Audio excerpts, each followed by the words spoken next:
WECU 1570 AM and W298BX 107.5 FM, Winterville, North Carolina.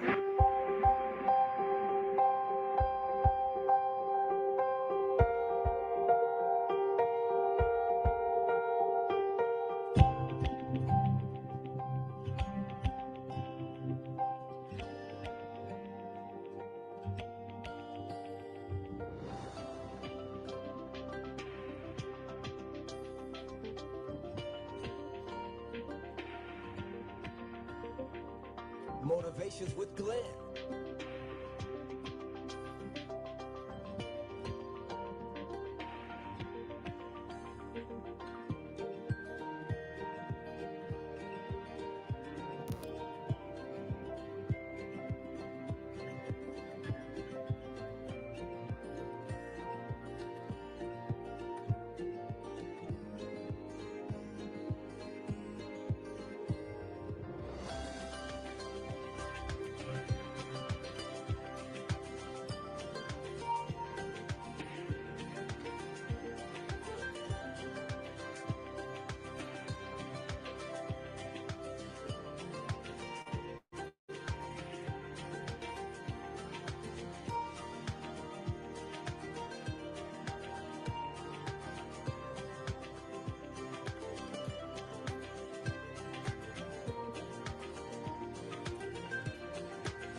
My name is Jayla, and you're to see to my papa, Glenn Johnson, on the radio. Awesome Radio Network WECU presents Radio Broadcast Academy, a summer pilot program for youth ages 13 to 18, July 18 to August 22nd on Fridays, 2 o'clock p.m. to 3 o'clock p.m. We're asking all youth ages 13 to 18 who may be interested in talking on the radio, being seen on TV and social media platforms to please sign up via our website, awesomeradionetwork.org. Click on the WECU logo. There you will find the full details of this program, the youth application, and the parent consent form. This is an opportunity for the youth to be introduced to a possible new career, broadcast radio. The show, Youth Huddle, will be hosted by teen mentor and 4-H leader, Miss Nada Manning, an Awesome Radio WECU radio personality. Free lunch after each show provided by local sandwich shops. Free transportation for participating youth provided by Courtesy Transportation LLC and Emmaus Travels LLC. Future radio broadcast professionals ages 13 to 18. Express your personality on live radio. Awesome Radio. WECU 107.5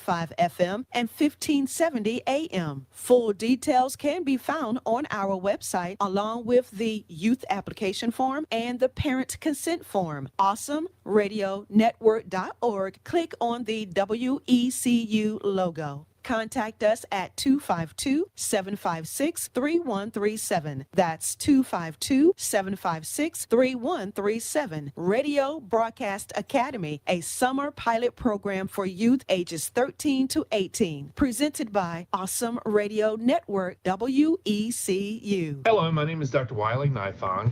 Thank you for listening to Awesome Radio, 107.5 FM, 1570 AM, WECU.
Hi, my name is Tracy. Thank you for listening to Awesome Radio 107.5 FM, 1570 AM, WECU.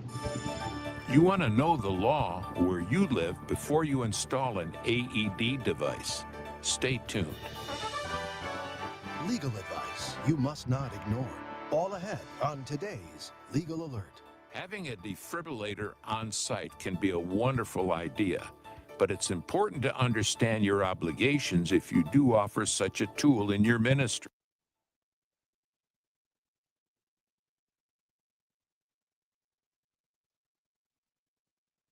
Was protected. With his pastor's blessing, he called the Christian Law Association to find out what he needed to know.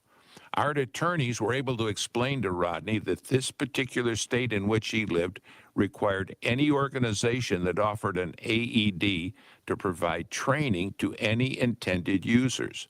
Let me make sure you hear that clearly. His state requires that you have training before you can use the AED. Once that was complete, they were ready to go. Be sure you know the law for your given state and area. AEDs are a great medical tool, but know what the law is if you intend to use it in your ministry. Our free newsletter addresses lots of issues like the ones we've been discussing today. Why not sign up for it now at christianlaw.org? christianlaw.org. Awesome Radio Network, WECU, presents Radio Broadcast Academy, a summer pilot program for youth ages 13 to 18, July 18 to August 22nd, on Fridays, 2 o'clock p.m. to 3 o'clock p.m. We're asking all youth ages 13 to 18 who may be interested in talking on the radio, being seen on TV and social media platforms, to please sign up via our website, awesomeradionetwork.org. Click on the WECU logo. There you will find the full details of this program, the youth application, and the parent consent form. This is an opportunity for the youth to be introduced to a possible new career, broadcast radio. The show, Youth Huddle, will be hosted by teen mentor and 4-H leader, Miss Nada Manning, an Awesome Radio WECU radio personality. Free lunch after each show provided by local sandwich shops. Free transportation for participating youth provided by Courtesy Transportation, LLC, and Emmaus Travels, LLC. Future radio broadcast professionals, ages 13 to 18. Express your personality on live radio. Awesome Radio. WECU 107.5 FM and 1570 AM. Full details can be found on our website along with the youth application form and the parent consent form. AwesomeRadioNetwork.org. Click on the WECU logo. Contact us at 252-756-3137. That's 252-756-3137. Radio Broadcast Academy, a summer pilot program for youth ages 13 to 18. Presented by Awesome Radio Network, WECU. We're back. You're listening to The Glenn Johnson Show. You can reach Glenn at glennjohnsonshow@gmail.com.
Caller.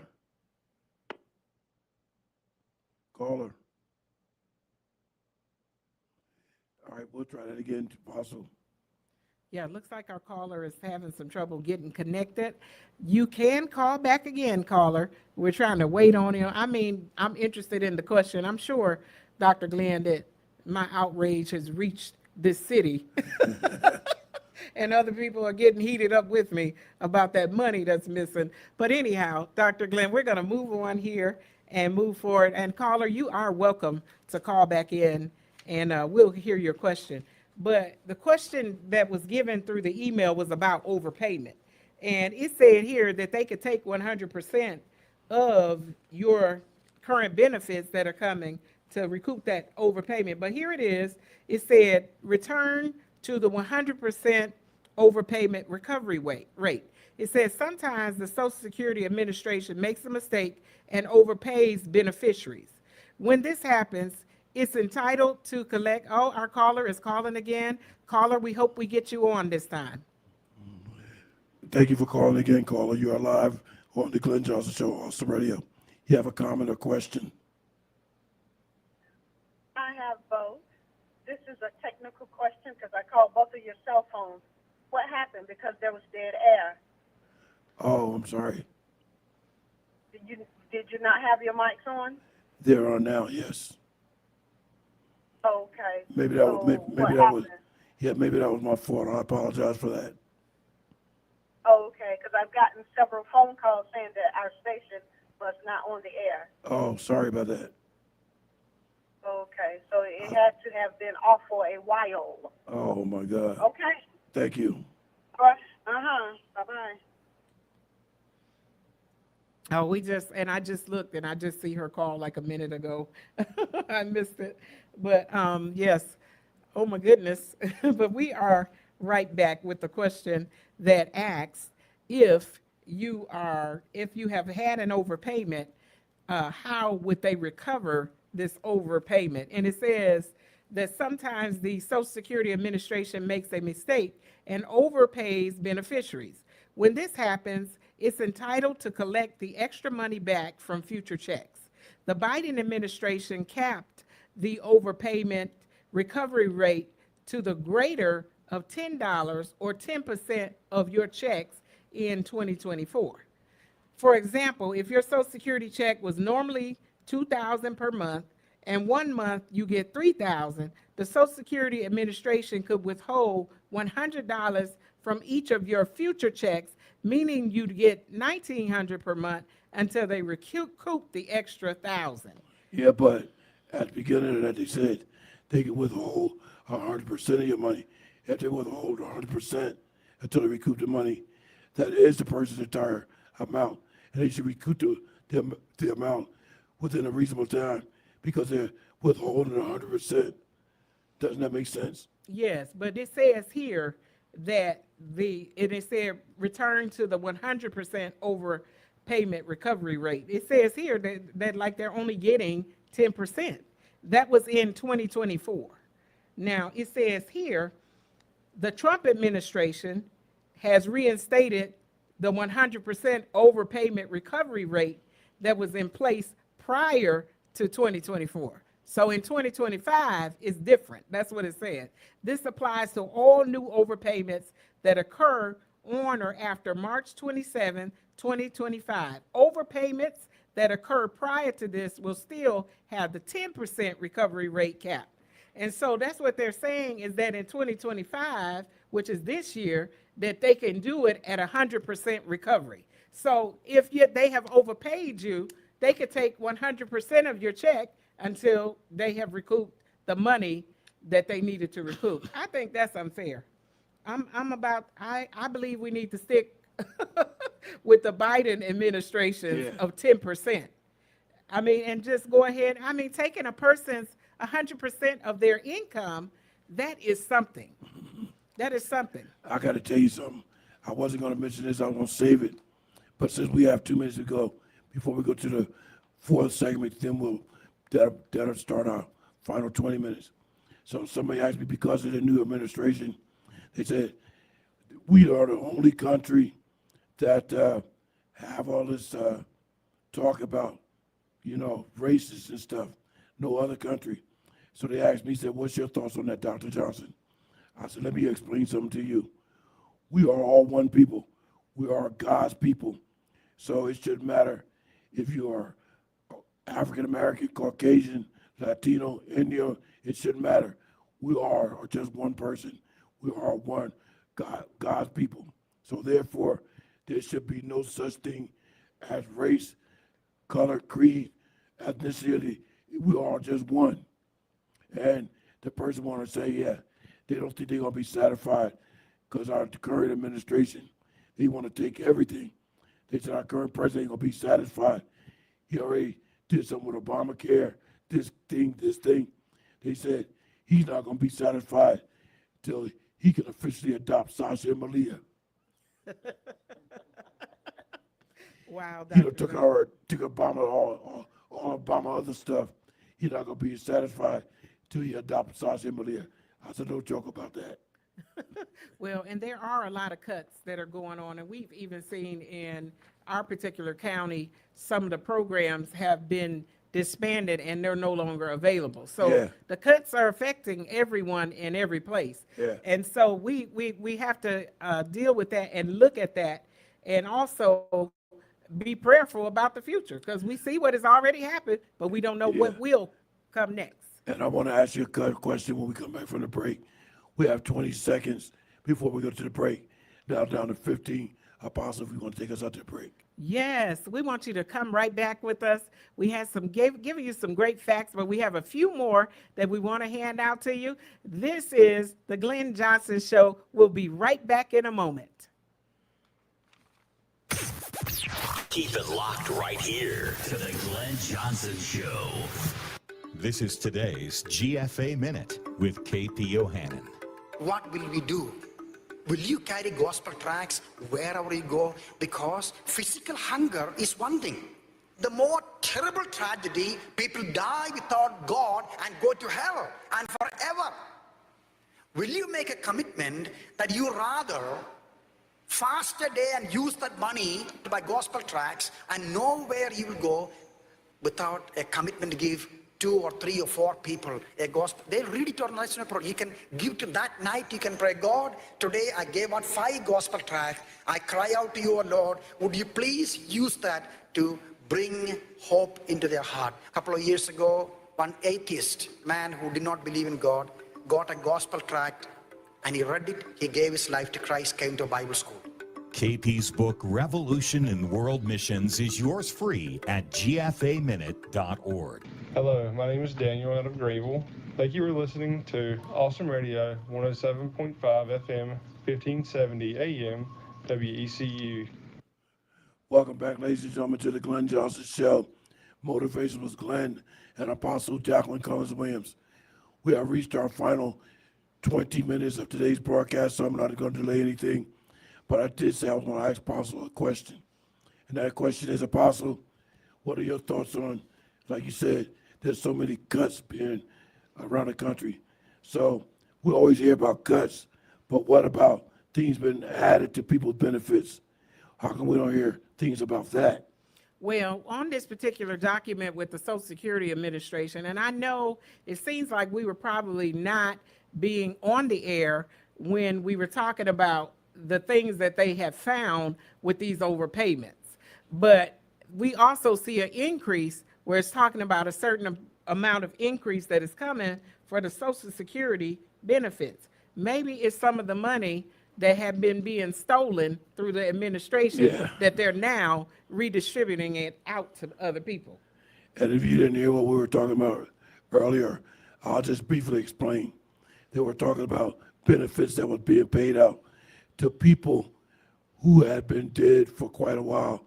And what caught their attention was when they started seeing that the person had lived to 169 years old, 120 years old to 169 years old. Of course, that should have caught your attention because somebody shouldn't have been getting payments at 120 years old, let alone 169 years old. So that's what caught their attention. So, and Dr. Glenn, you said also that someone said to you that the U.S. is the only people that will talk about racism all the time. Well, and I'm about to say this. I had to piggyback off of that. A lot of times the U.S. is the model for other countries. So what goes on here is often mirrored and copied by other nations. And so even when we see injustice and racism in the United States being handled, and also, back during the civil rights time, there in other countries, they mimicked and followed what we did in the United States. Other countries received civil rights, equality, just like the U.S. did, mirroring what happened in the U.S. But remember, I had mentioned this previously also, because I told this person that asked me that question. I said, well, you got to look at it this way too. Previously, a passport wasn't required to go into Canada from the United States. But ever since 9/11, now a passport is required. And I said partly because, Canada borders New York State, and I think, I know New York State is one of the Midwestern countries, Midwestern states, Minnesota. But anyway, I said people from the United States were going into Canada for the free health care.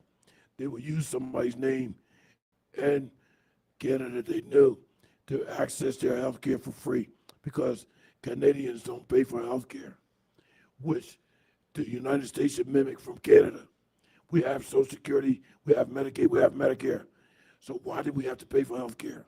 Definitely. And not only that, but during COVID, the Canadians, they had some very good benefits. They were being paid monthly, stipends, instead of like we got that little one time once a year or twice a year. Yeah. We got they were getting some really good money over there. See, the Canadian system government is totally different, operate in a totally different way. I'm thinking somebody in Canada said people are getting sick, and somebody said we should do something about it, and then they had health care. Oh my goodness, yes. So we have 5 minutes to go. I do want to get to one document, or at least three more documents before the broadcast. Today's broadcast is over. So we have about 15 minutes remaining. The one document I want to get to is Social Security introduces secure digital access to Social Security numbers. But I also have a document on the pros and cons of doing that Social Security digitalization of your Social Security card and Social Security number. Apostle. Yes, it says the Social Security introduces secure digital access to Social Security numbers April 25th, 2025 by the Social Security Administration. The Social Security Administration is taking steps to provide a significant enhancement for my Social Security account holders by introducing secure digital access to their Social Security numbers. This initiative feature is designed to provide the American public with a modernized, secure, and accessible alternative to the traditional physical Social Security card, Social Security number card. The Social Security Administration is committed to providing service delivery while safeguarding personal identifiable information. The digital Social Security number feature will allow account holders to conveniently display their Social Security number when needed for reasons other than handling Social Security matters. So they're trying to get digital Social Security cards to do it that way with the Social Security Administration. But you know what I think? We already have a problem with hackers and stuff gaining access to people's information the way it is now. So making these changes, rather you keep it current or digital. If you make it digital, that's just going to give the hackers more access and availability to hack people's information. And I'm wondering, would you swipe the card? How would you use it digitally? Is it going to be on a card like a bank card, and you're going to watch with a digital card concerning your Social Security number? I think that's the way they're going, because you look at that one document, I have an image on there of what it's going to look like.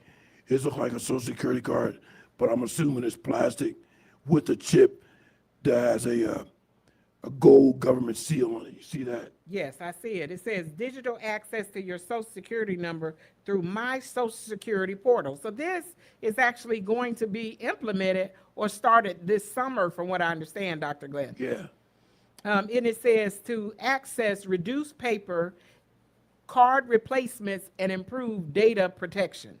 So it is. It's definitely going to be a card that's going to be a chip card that instead of the little plastic, I mean, we had paper cards. I still have a paper card. I do, me too. And I'm glad they're going to make that at least plastic, but I don't think it should be digital. You could have a plastic one, which is more suitable than this paper or card, cardboard type of card, because the plastic is more durable. It is more durable, but it also, those that look to hack and use other people's Social Security numbers, they're going to be finding a way. And one reason why I think it should be plastic, because, the current design of the card, you can't use lamination on that. It's illegal to cover that card with a lamination. Because I did that one time, that I had to use it at a federal facility. They almost locked me up for having that plastic on my Social Security card. Wow, I didn't know that, but it says that they're rolling out now. This is happening now. So I just want to say to our listening audience, if any of you, and I guess maybe it's for new babies, Dr. Glenn, I wondered if the new babies are getting the digital Social Security cards. But if you have one already, call in and let us know. Tell us about it. But I'm pretty sure babies being born now, they automatically assign a Social Security number. So I'm thinking at the same time, they're not going to get the card that we have current. They're going to get the new card, which is the plastic with the chip. And it says that it's available early summer. So that has to be right now in this season right now. It says My Social Security account. You will be able to access the feature once it rolls out. So maybe it's not actually implemented, but they're starting it and saying that now is the start time. Oh, it's going to be started within the next week or two. I can imagine that. And ladies and gentlemen, we have 40 seconds before we go to the next break. Then we'll be back with our final 10 minutes. During those 10 minutes, I would like to go to the document on the Social Security card, digital card, and the pros and cons. And then we'll make our last document on the IRS Rule 72F and how you may benefit or do some things because of that, because you might be fined a penalty of 10%. So I think that's very important for our listening audience. So keep it locked right here to the Glenn Johnson Show. Motivations with Glenn and Apostle Jacqueline Cullins Williams. Back in a moment, ladies and gentlemen. Back in a moment. My name is Jayla, and you're to see to my papa, Glenn Johnson, on the radio. Okay, that was very quick. Apostle, you want to go to the pros and cons of digital Social Security cards, pros and cons. Then we'll finish with the IRS Rule 72 and Rule 72F. It says the pros is convenience, that the digital access allows users to quickly access their Social Security number on their smartphones or computers, eliminating the need to carry a physical card. So this is also something that could be implemented on your phone. You'll be able to hit it and it'll have your Social Security number. Yeah, but you know what I think? In all these years, I have my Social Security card since 1960. I still remember the number like the back of my hand. I cannot fathom who cannot remember their Social Security number. That is one of the easiest numbers to remember. If I can remember that number, and if I can remember my New Jersey driver's license number, which is extremely long, and I haven't had that since I moved to Philadelphia, but I still know the number. That's been embedded in my head. My New Jersey driver's license number, J617329264044602. I remember that number because it's just embedded in me.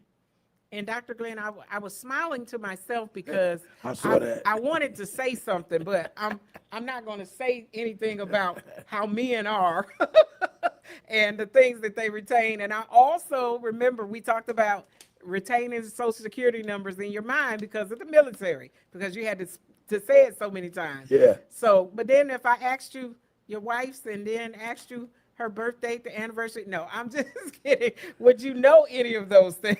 Well, you know what? See, I'm glad you said that because it is a known fact, and it's medically and scientifically proven that women retain more than men.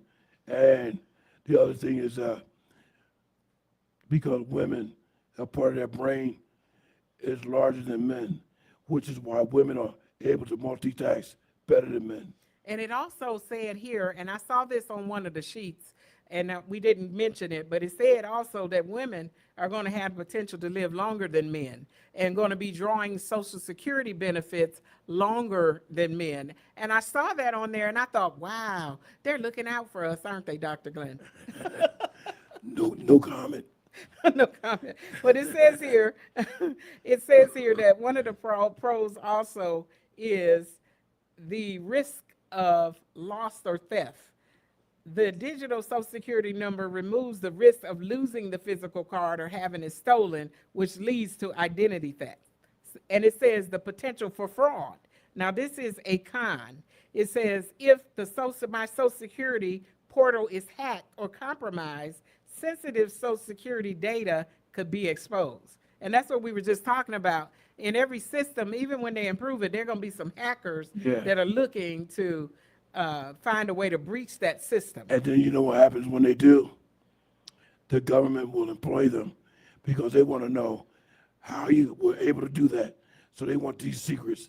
They'll employ those people that's able to penetrate their system because they want to know how they did it. Right, and then we talked about here it says reliance on technology. If there is one of the cons here, it talks about elderly people who have limited access to technology. You know, some of them don't have a smartphone. Some of them don't have, these high-tech cell phones, and it's going to limit them having access to technology. I know. Before we get to this audio clip on the IRS, Rule 72F, I'll just mention this. You're right, because one of my comrades at the DAV, who's an older guy, he needed help with a brand new computer. He didn't know anything about computers. So I said, yeah, I'll be sure I'll help you out. I said, well, what does he want to know? I want to know everything from the time I took it out of the box to I open up the lid. I'll see all these buttons, but I don't know what to do after that. Let's go to this audio clip that we'll conclude with the IRS 72F.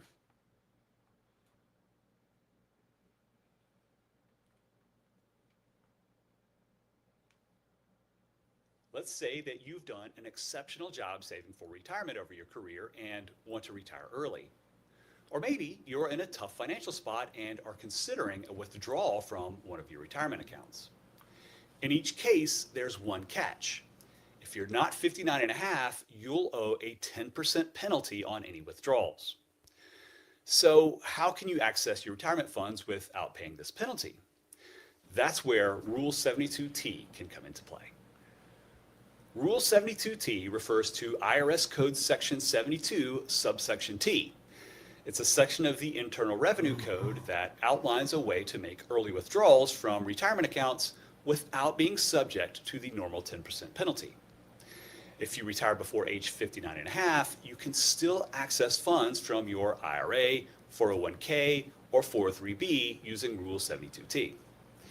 Rule 72T can be used at any time with an IRA account.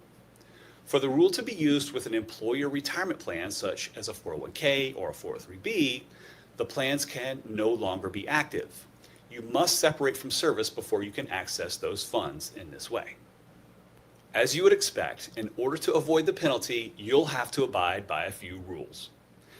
To access your retirement funds early, the Internal Revenue Code specifies that you must withdraw them in substantially equal periodic payments, or SEPPs for short. SEPPs are simply a series of scheduled withdrawals. The frequency of these withdrawals must occur at least annually and continue for 5 years or until you turn 59 and a half, whichever comes later. It's important to abide by these rules. If you skip an installment, you'll owe the 10% tax penalty and interest on all the withdrawals you've made up until that point. There are three different methods for calculating substantially equal periodic payments: the required minimum distribution method, the amortization method, and the annuitization method. In the required minimum distribution method, you'll divide your year-end account balance by a number found in a life expectancy table to determine what your payment will be for that year. Okay, ladies and gentlemen, I'm going to cut that short because I'm going to let Apostle finish up the document or the commentary with the last 2.5 minutes. Apostle. Yes, and Dr. Glenn, I know we went to the IRA, but there's an important question here, and it said, can you still receive Social Security benefits while in prison? Somebody wants to know that if you go to prison and you're convicted, do you still receive those benefits? It said the short answer is no, not the way you're used to. If you're incarcerated for more than 30 days due to a criminal conviction, your Social Security, retirement, survivor, or disability benefits are suspended. That means that the checks stop coming while you are behind bars. And it says here now it said this rule applies only to individuals who are convicted. So while you're waiting on trial, you still can get your benefits, but if you are convicted, then those benefits stop. And now it says for the supplemental security, the SSI, the situation is even stricter. SSI payments stop as soon as you are incarcerated, regardless of whether you have been convicted yet. So that's a different rule for the SSI. Yeah, and then what happens to your benefits after your release? The good news is that your Social Security benefits can be reinstated after your release from prison, but reinstatement isn't automatic. You'll need to notify the Social Security Administration, provide verification of your release, such as prison discharge papers, and go through a review process. Yes, and then I wanted to say of the Social Security disability benefits, there are times, I know a particular individual, they got off because they felt like they were healed and they were doing better and they were working a full-time job and everything. And then over time, the particular issue that they had and this particular disease that was plaguing their body came back upon them very heavily. They could not work again, and they had to go to the doctor and get their benefits reinstated. So don't think that if you ever get off that you could never get back on. You can get back on again. They can reinstate benefits, just like they are speaking here of the prisoners, that their benefits were gone while they were incarcerated, and now that they're out, they're back on.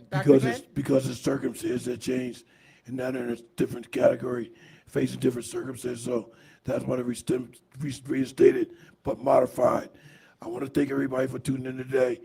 I'm sorry we had technical difficulties at the start, but we'll try to bring another broadcast for that you might have missed. Thank you for tuning in, ladies and gentlemen. We'll see you next week. Thank you.